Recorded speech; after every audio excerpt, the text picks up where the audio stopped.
রাধে কৃষ্ণ বন্ধুরা, কেমন আছেন আপনারা? আশা করি সবাই ভালো আছেন। আজকে আবার একটা নতুন ভিডিও নিয়ে হাজির হয়ে গেছি।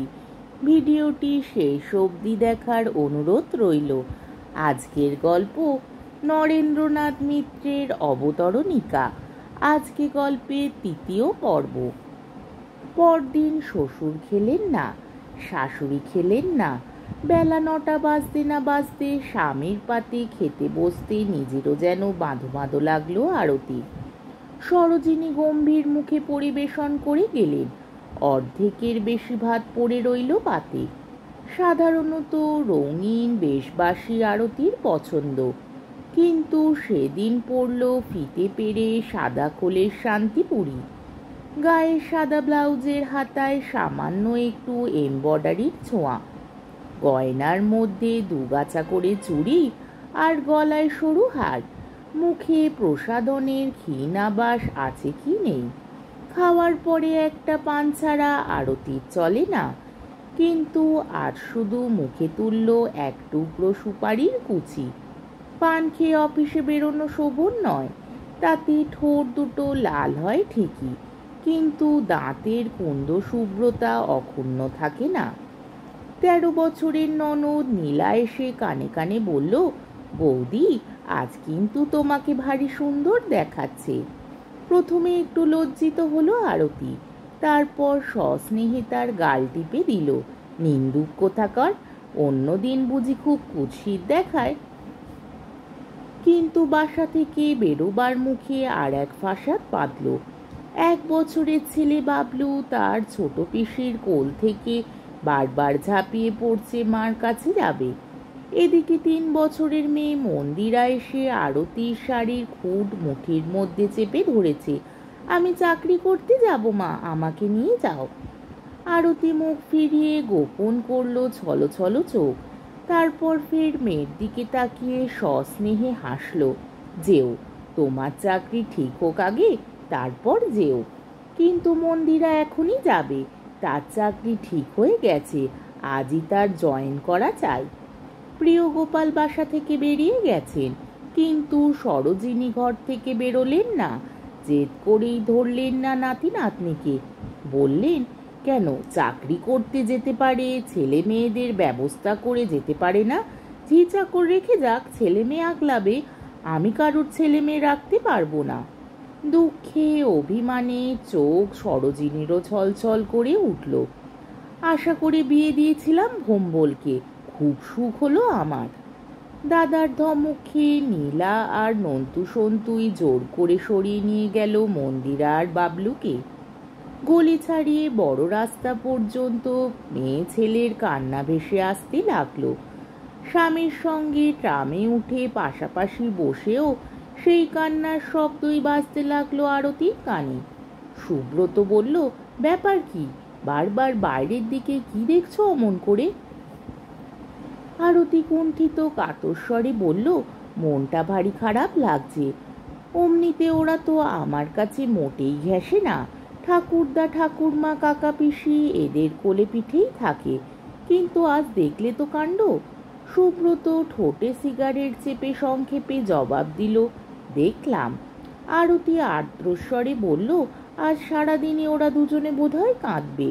সিগারেটের ধোঁয়া ছেড়ে সুব্রত হাসল। কেবল কি দুজন? আরও একজনের চোখের জলে ভেসে যাবে ক্যানিং স্ট্রিট। এমনি করেই চাকরি করবে তুমি?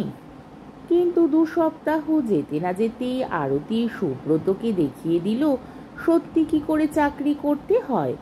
এমন যে অফিসনিষ্ঠ সুব্রত সে পর্যন্ত হার মানল। ভোরে উঠল, সংসার যাত্রা শুরু হওয়ার সঙ্গে সঙ্গে আরতির অফিস যাত্রার প্রস্তুতিও চলতে থাকে। সকালে স্নান সেরে নেয়, পাটটা কোনো রকমে সারে, চোখ বুলোয় খবরের কাগজে। কিন্তু রান্নাঘরের পাট নিতান্তই অনিবার্যভাবেই পড়েছে সরোজিনীর ওপর। আরতি মাঝে মাঝে সাহায্য করতে যায়, মাছ তরকারি কুটে ধুয়ে দেয়। চাকরি নেওয়ার আগে আরতি যেটুকু করত বড়জোর সেটুকুই করে। রান্নার প্রধান দায়িত্ব নিতে হয় সরোজিনীকেই। কাজ করতে করতে ক্ষোভ করেন সরোজিনী। এসেছি হেসেল ঠেলতে, হেসেল ঠেলেই যাই। ছেলের বিয়ে দিলে খুব সুখ হলো আমার। প্রায় 8টা থেকেই আরতি নাইতে যাওয়ার তাগিদ দিতে থাকে সুব্রতকে। বলে, এখন ওঠো, এরপর বাথরুম খালি পাবে না, লেট হয়ে যাবে অফিসে। সুব্রত জবাব দেয়, আমার লেট হবার ভয় নেই, ঠিক সময় গিয়েই পৌঁছবো, কিন্তু তুমি না হয় লেট 1-8 দিন হলেই। আরতি যেন শিউরে ওঠে। ওরে বাবা, হিমাংশুবাবু মোটেই তা পছন্দ করেন না। মুখার্জি অ্যান্ড মুখার্জির বয়সের দিক থেকে জুনিয়র হিমাংশু মুখুজ্জে, কিন্তু আধিপত্যে পদমর্যাদায় তারই সিনিয়রিটি। সাহেবী মেজাজের মানুষ, সময় আর নিয়মানুবর্তিতা রক্ষার দিকে বিশেষ ঝোঁক। এক চোখ অ্যাটেন্ডেন্স খাতায় আর এক চোখ ঘড়ির কাঁটায়, কিন্তু সমান চোখে দেখেন সব কর্মচারীকে। মেয়ে পুরুষ বলে ভেদ করেন না। মেয়েদের জন্য আলাদা বসবার জায়গা অফিসে আছে, কিন্তু তাই বলে মেয়েদের জন্য আলাদা পক্ষপাত নেই তার মনে। 30 থেকে 35-এর মধ্যে বয়স, দীর্ঘ বলিষ্ঠ গড়ন, রূপবান ঠিক বলা যায় না, কিন্তু স্বাস্থ্যে সপ্রতিভ বুদ্ধির ঔজ্জ্বল্যে রূপের ত্রুটি চোখেই পড়ে না। অবস্থাপন্ন বড় ঘরের ছেলে, বিয়ে করেছেন মধ্যবিত্ত ঘরের একটি MA পাস মেয়েকে। লাভ ম্যারেজ বলে মৃদু হেসেছিল আরতি। একদিন গাড়িতে এসেছিলেন অফিস পর্যন্ত, ভারী মিষ্টি চেহারা। হিমাংশু মুখুজ্জে চমৎকার শাস্ত্র আর তার স্ত্রীর মিষ্টি চেহারা, কিন্তু সবটুকু গর্ব যেন আরতির নিজের। তার বর্ণনার ভঙ্গিতে সেই রকমই মনে হয়েছিল সুব্রতর। সুব্রতকে তাড়াতাড়ি খাইয়ে দিতে আরতি তার পাতে অসংকোচে বসে যায়। সরোজিনীকে ডেকে বলে, দিন মা, কি রান্না হয়েছে, দিন তাড়াতাড়ি। এখন আর আরতির পাতে ভাত পড়ে থাকে না। সুব্রতর চেয়েও সে তাড়াতাড়ি খেয়ে নেয়। দেরি হয়ে গেল কোনো দিন তার পাশেই আর একখানা থালা নিয়ে বসে পড়ে। সরোজিনী সরে যায়। নীলা পরিবেশন করতে করতে মৃদুস্বরে বলে, আবার আলাদা কেন, একসঙ্গে বসে গেলেই পারতে বৌদি, বেশ হতো দেখতে। খুবই স্বাভাবিক বন্দোবস্ত, তবু কোথায় যেন খোঁচা লাগে সুব্রতর মনে। তারপরে শাড়ি বদলাবার পালা। 3 দিন বাদে বাদে অফিসের শাড়ি বদলায় আরতি, আর একখানা ধুতিতে সুব্রতকে কমের পক্ষে 5 দিন চালাতে হয়। কথাটা একদিন উল্লেখ করায় আরতি বলেছিল, মিস্টার মুখার্জি স্যাভিনেস বড় পছন্দ অপছন্দ করেন। তিনি নিজেও যেমন টিপটপ থাকেন, নিজের অফিসটিকেও তেমনই রাখতে চান। কিন্তু আরতির গর্ব কেবল হিমাংশু মুখার্জিকে নিয়েই নয়। নতুন মেশিনে ক্রেত্রীদের ব্যবহার শেখাতে গিয়ে ভবানীপুর বালিগঞ্জে নতুন নতুন অভিজাত পরিবারের সঙ্গে প্রায় রোজ আলাপ হয় আরতির। তাদের বিচিত্র প্যাটার্নের দোতলা তেতলা সব বাড়ি, গ্যারেজে গাড়ি পড়ে আছে নতুন নতুন মডেলের, কারুর একখানা, কারোর বা একাধিক। বাড়ির বড় বড় ঘরগুলি সুপরিচ্ছন্ন রুচিসম্মত আসবাবে সাজানো। সুদৃশ্য কাচের আলমারিতে রাশি রাশি বাঁধানো বই, দেখলে চোখ মুগ্ধ হয়।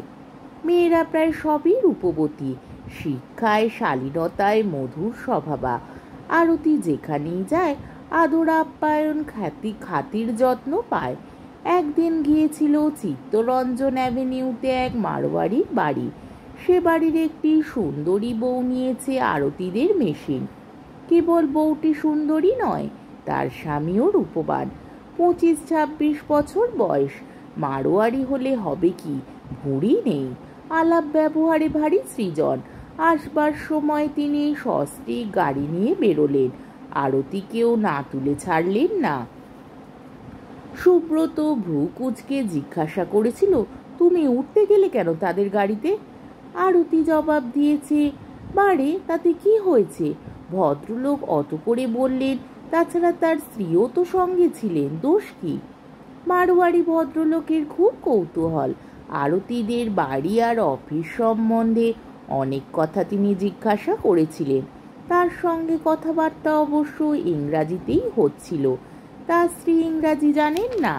তার সঙ্গে চালাতে হয়েছিল হিন্দি। তার ড্রাইভারটি বাঙালি, ঢাকা জেলার লোক। তার সঙ্গে একেবারে নিজের মাতৃভাষা ব্যবহার করেছিল আরতি। একসঙ্গে তিনটি ভাষা তোমার কোনোদিন সুযোগ হয়েছে বলবার? আত্মপ্রসাদে উচ্ছল উৎফুল্ল দুটি চোখে স্বামীর দিকে তাকিয়েছিল আরতি। কিন্তু ইংরাজি সত্যি সত্যি বলতে পারলে তো? সুব্রত সন্দিগ্ধ ভঙ্গিতে জিজ্ঞাসা করেছিল। কেন পারবো না? কলকিয়াল ইংলিশ এডিথের সঙ্গে কথা বলতে বলতে আমার বেশ রপ্ত হয়ে গেছে, জবাব দিয়েছিল আরতি। এই এডিথের কথাও মাঝে মাঝে শুনেছে সুব্রত। আরতির অ্যাংলো ইন্ডিয়ান কলিগ মুখার্জি তাকেও নিয়েছেন। সাহেব পাড়ায় কি অন্যান্য অবাঙালি মহলে যেখানে যেখানে মেশিন বিক্রি হয় সেখানে যায় এডিথ সিমন্স। বয়সে আরতির চাইতে বড়ই হবে, কিন্তু এমন সেজেগুজে আসে যে ছোট দেখায়। আরতির কাছে তার রূপ বর্ণনা শুনতে শুনতে বেটে কালো ঠোঁটে করা লিপস্টিক আর আঙুলের নখে পালিশ লাগানো একটি অ্যাংলো ইন্ডিয়ান মেয়ের রূপ সুব্রতর চোখে ভেসে ওঠে। সুব্রত সাবধান করে দেয়, খবরদার, ওসব মেয়ের সঙ্গে মোটেই মিশবে না। আরতি বলে, মিশি কি আর তেমন? একসঙ্গে কাজ করতে গেলে যতটুকু আলাপ পরিচয় রাখতে হয় ততটুকু, তার বেশি নয়। কিন্তু আগে কথায় কথায় বলতে কি জানো, আই কান্ট ফলো ইউ। তোমার ইংরাজি প্রায় জার্মান আর ইটালিয়ানদের মতো শোনায়। তার চেয়ে তুমি হিন্দিতেই বলো। আমি হিন্দি জানি, কিন্তু আরতিও নাছোড়বান্দা। সে যতটা লেখাপড়া শিখেছে তার শিকিরশিও এডি তো শিখেছে নাকি যে সে আরতির ইংরাজির উচ্চারণে দোষ ধরতে যায়। আরতিও এডিথকে শুনিয়ে দিয়েছে, তুমি ফলো করতে না পারো আমি নাচার মিসেস সিমন্স। এতদিন তোমাদের উচ্চারণ আমরা নকল করেছি, তোমাদের বদ বাংলা উচ্চারণ সহ্য করেছি। এখন দয়া করে আমরা যে ইংরাজি বলি তাই যথেষ্ট। এবার থেকে আমাদের উচ্চারণই তোমাদের রপ্ত করে নিতে হবে। স্বামীর কাছে এডিথ সমাচার বলতে বলতে খিলখিল করে হেসে উঠেছিল আরতি। কি বলো, ঠিক বলিনি? আজকের পর্বটি এইখানেই শেষ হলো। আমার ভিডিওটি যদি আপনাদের ভালো লেগে থাকে তাহলে আমাকে কমেন্টের মাধ্যমে আপনাদের মূল্যবান মতামত অবশ্যই জানাবেন এবং আমার ভিডিওটিকে লাইক ও শেয়ার করার ও আমার চ্যানেলটিকে সাবস্ক্রাইব করারও অনুরোধ রইল। তাহলে আজকের ভিডিওটা এই অবধি। পরের দিন আবার এই গল্পেরই চতুর্থ পর্ব নিয়ে হাজির হয়ে যাব।